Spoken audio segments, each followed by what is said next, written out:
जय हिंद दोस्तों, मैं हूं अनूप और आप सब लोग देख रहे हैं ग्लोबल कॉन्फ्लिक्ट। दोस्तों, आप सब लोगों को पता ही होगा कि इंडिया द्वारा अपने टैंक मॉडर्नाइजेशन प्रोग्राम के तहत फ्यूचर टैंकों का निर्माण करने का एक प्रोजेक्ट को रन किया जा रहा है, जिसे हम FRCV प्रोजेक्ट के नाम से भी जानते हैं। पर अब रशिया की तरफ से एक ऐसा खुलासा किया गया जिसके बाद रशिया के T-14 टैंकों को इंडिया के लिए सबसे सुइटेबल टैंक के दर्जा दिया जा सकता है। दोस्तों, रशिया के मुताबिक ये जो T-14 टैंक है ये लद्दाख के एक्सट्रीम कंडीशन में बर्फीले एरिया में भी बिना कोई मुश्किलों के ऑपरेट हो सकता है। इवन इसके लिए कोई नया मॉडिफिकेशन का भी जरूरत नहीं है। दोस्तों, आज के वीडियो के सबसे पहले हिस्से में मैं आप लोगों को T-14 आर्मादा टैंक के बारे में बताऊंगा और कैसे ये लद्दाख के -50 डिग्री टेम्परेचर में भी ऑपरेट हो सकता है उसके ऊपर बताऊंगा। जबकि वीडियो के दूसरे हिस्से में MMRCA टेंडर में किस तरीके से MiG-35 एयरक्राफ्ट को एक बड़ा झटका मिला उसके ऊपर बताऊंगा। तो डिटेल में जानने के लिए वीडियो के आखिर तक बने रहिए और चैनल को सब्सक्राइब और वीडियो को लाइक जरूर कीजिए। दोस्तों, रशियन एक्सपर्टों का कहना है कि रशिया के तरफ से बनाया हुआ जो T-14 आर्माता मेन बैटल टैंक है इसे -50 से लेके -60 डिग्री टेम्परेचर में भी आसानी से इस्तेमाल किया जा सकेगा और ये पॉसिबल हो पाया है आर्माता टैंकों में इस्तेमाल होने वाले नया इंजन के बदौलत। इवन टैंक के मैन्युफैक्चररों का ये भी कहना है कि टैंकों में एक नया रिमोट पावर स्टेशन का भी इस्तेमाल किया जा रहा है, जिससे इतने ठंड में भी टैंकों को आसानी से स्टार्ट किया जा पाए। रशियन मैन्युफैक्चरर रेनोवा की तरफ से हाल ही में एक नया टेक्नोलॉजी के खुलासा करते हुए बताया गया है कि उनके तरफ से एक ऐसा नया सिस्टम को बनाया जा रहा है जो बड़े मात्रा में इलेक्ट्रिसिटी को स्टोर कर पाए और ये इलेक्ट्रिसिटी किसी भी टैंक को ऐसे कंडीशन में भी ऑपरेट कर पाए जब टैंकों के इंजन स्टार्ट भी ना हो। मतलब इंजन स्टार्ट से पहले ही इन इलेक्ट्रिसिटी का इस्तेमाल करते हुए टैंकों को ऑपरेट किया जा सकता है। दोस्तों, इस तरीके का टेक्नोलॉजी फिलहाल नया जनरेशन के कार में किया जाता है, खास करके टोयोटा की तरफ से बनाया हुआ कुछ आधुनिक जनरेशन के कार में भी ऐसे टेक्नोलॉजी है जो बिना इंजन का स्टार्ट करते हुए ही कार को ऑपरेट करने में सक्षमता देता है। दोस्तों, इस तरीके का टेक्नोलॉजी टैंकों को ठंड से ठंड मौसम में भी ऑपरेट करने के लिए बेहतरीन बनाता है। जैसे कि रशिया के एक्सपर्ट के मुताबिक जब किसी टैंक को बहुत दिनों तक बर्फीले एरिया में रखा जाता है तो उसके बैटरीज इतना नाकाम हो जाता है कि टैंक को स्टार्ट नहीं कर पाता है। इवन टैंक को स्टार्ट करने के लिए भी काफी ज्यादा गर्मी का जरूरत पड़ता है जो उसके बैटरी के क्षमता के बाहर होता है और इमरजेंसी सिचुएशन में अगर ऐसा कुछ होता है तो काफी बढ़ के नुकसान हो सकता है। पर दोस्तों, ये जो नया पावर स्टेशन है इसके बदौलत बिना बैटरी के ही और बिना इंजन के स्टार्ट करके ही टैंकों को खाली ऑपरेट नहीं किया जाएगा, बल्कि ये टैंकों को स्टार्ट करने में भी मदद करेगा, साथ में बैटरीज को चार्ज करने में भी मदद कर सकता है। इवन दोस्तों, इस तरीके के टेक्नोलॉजी के खुलासा होने के बाद स्पुतनिक के तरफ से तो अब दावा ये भी किया जा रहा है कि आर्माता टैंकों को मंगल ग्रह में भी चलाया जा सकता है। पर दोस्तों, मंगल ग्रह में ये टैंक चले ना चले, लेकिन ये टेक्नोलॉजी भारत के लिए एक खुशखबरी के जैसा हो सकता है। आप सब लोगों को पता ही होगा कि भारत में बॉर्डर रीजन में ऐसे बहुत सारे एरिया है जो साल के लगभग 365 दिन बर्फ के नीचे ही रहता है। इवन इन एरियाओं में इंडियन आर्मी के डिप्लॉयमेंट के अलावा टैंकों का भी डिप्लॉयमेंट है। लद्दाख के कुछ ऐसे रीजन है जहाँ पे सर्दी के समय -40 डिग्री से भी नीचे टेम्परेचर चला जाता है और उस एरिया में भी इंडियन आर्मी के टैंक ऑपरेट होता है। इवन दोस्तों, ऐसे एरिया में टैंकों को इतना ज्यादा मुश्किलें होता है कि सर्दी के समय टैंक में इस्तेमाल होने वाले फ्यूल भी जम जाता है। इससे छुटकारा पाने के लिए जहाँ पे इंडिया द्वारा टेक्नोलॉजी के डेवलपमेंट किया जा रहा है, वहीं पे रशिया का ये नया टेक्नोलॉजी भारत के टैंकों के अंदर एक नया जान भर सकता है। जबकि इंडिया द्वारा जो FRCV प्रोजेक्ट के तहत टैंकों को खरीदने के लिए बातें कुछ सालों से किया जा रहा है, उनमें भी अब रशिया के T-14 आर्माता टैंकों के संभावनाएं बढ़ जाएगा, क्योंकि ऐसे में ये इंडिया के लिए काफी सुइटेबल टैंक होगा। दोस्तों, इवन आपके जानकारी के लिए बता दूं कि भारत के जो FRCV प्रोजेक्ट है उसमें बेसिकली अभी तक विदेशी मदद से भारत में टैंकों को निर्माण करने का बात कहा गया है और जिस तरीके का टैंक का प्रस्ताव भारत की तरफ से दिया गया है उनमें कुछ ऐसे खास टेक्नोलॉजी का भी जिक्र किया गया है जो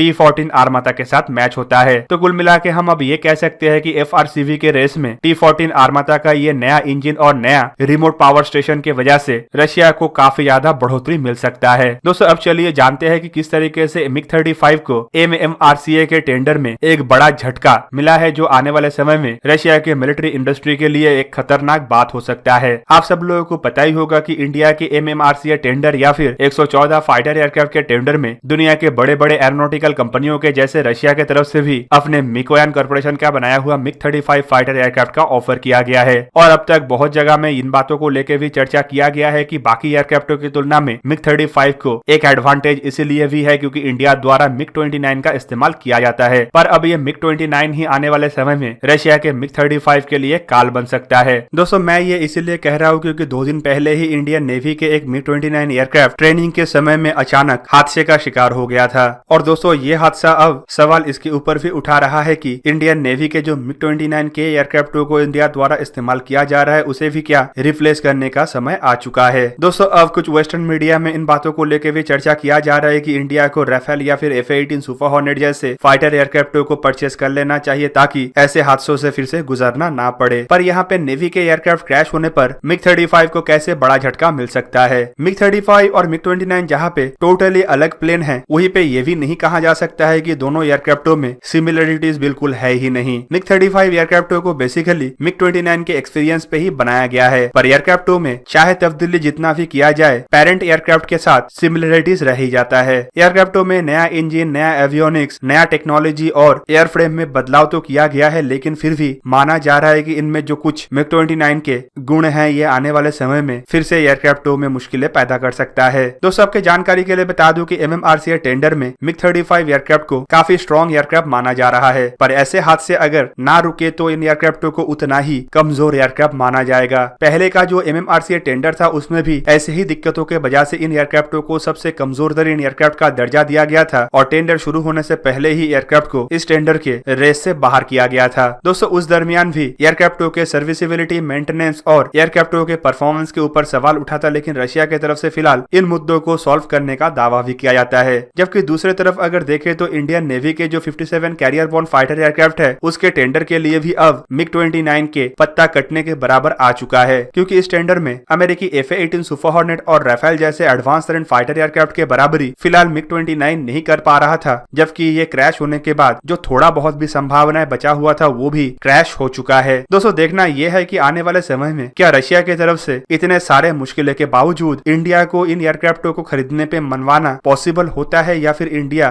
प्रेजेंट के हादसों को देखते हुए रशिया के ऊपर फिर से भरोसा करने से गुरेज करेगा। दोस्तों मेरा तो मानना ये भी है कि MiG-35 या MiG-29 एयरक्राफ्टों में जितना भी डिफरेंसेस हो और जितना भी MiG-35 MiG-29 से आधुनिक हो, पर यह राफेल जैसे एयरक्राफ्टों से काफी पीछे है। इवन इंडियन एयरफोर्स में जो MiG-35 के एक भूमिका को MiG-29 के बेस पे देखा जा रहा था वो भूमिका भी अब राफेल के पास आ चुका है, क्योंकि इंडियन एयरफोर्स में ऑलरेडी 36 राफेल एयरक्राफ्ट शामिल होने वाला है। ऐसे समय में इंडिया द्वारा अगर राफेल एयरक्राफ्टों को MMRCA के टेंडर और नेवी के 57 एयरक्राफ्टों के टेंडर के तहत चुना जाता है तो ये एक तरीके से इंडिया स्पेसिफिक मॉडर्नाइजेशन जैसे क्लॉज में भी इंडिया को बढ़ोतरी देगा, साथ ही साथ इसके लिए जो एडिशनल खर्चा करना था उसमें भी कटौती करना संभव हो पाएगा। दूसरा बात ये भी है कि इंडिया के पास ऑलरेडी राफेल एयरक्राफ्टों को ऑपरेट करने का जो कैपेबिलिटीज है और जो राफेल एयरक्राफ्टों को मेंटेन करने का फैसिलिटीज इंडिया में बनाया जा रहा है, एडिशनल राफेल खरीदने पे इन्हें भी मैक्सिमम यूटिलाइज करना संभव हो पाएगा, जो एक तरीके से एयरक्राफ्टों के मेंटेनेंस और सर्विसिबिलिटी के कॉस्ट को भी घटाने में मदद करेगा। तो दोस्तों ये था आज का वीडियो। अगर आपको वीडियो अच्छा लगा तो इसे लाइक कीजिए और मेरे चैनल को सब्सक्राइब कीजिए और साथ में बना हुआ बेल आइकन को भी प्रेस कर दीजिए ताकि आप मेरा वीडियो देख पाए सबसे पहले। जय हिंद।